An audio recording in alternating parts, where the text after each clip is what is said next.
tunay na di lamang sa pagpapatupad ng batas na katuon ng kapulisan, kundi pati na rin sa pagtulong sa mga nangangailangan. Matapos makaisa ang Inayan Cups sa pamamahagi ng relief goods sa mga residente ng Mountain Province. Yan ang balitang hatid ni Police Master Sergeant Lenny Valerio.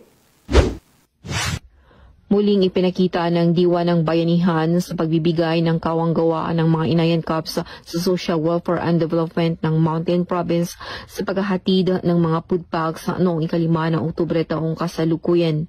Sa pamamagitan ng mga pinagsama-samang pagtutulungan ng mga tauhan ng 2nd Mountain Province Provincial Mobile Force Company, Provincial Headquarters ng Mountain Province Police Provincial Office, kasama rin ang mga criminology interns students ng Mountain Province State University ay nagsagawa ng pagbabawas ng 700 kahon ng family food packs at 400 kahon na handa ng ipamigay sa Bontoc Mountain Province.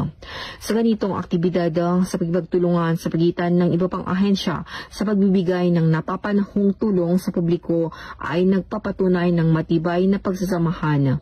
Ito rin ay nagpapakita kung paano ang Inayan Cups ng Mountain Province na kahit lampas sa mandato nito sa pagpapanatili ng kapayapaan at kaayusan ay nakatuon din sa pagsuporta sa mga kawanggawa ng lokal na pamahalaan. Mula dito sa Riyon ng Cordillera, ako ang inyong PNN correspondent, Police Master Sergeant Lenny Valerio, alagad ng batas, tagataguyod ng Balitang Pulis.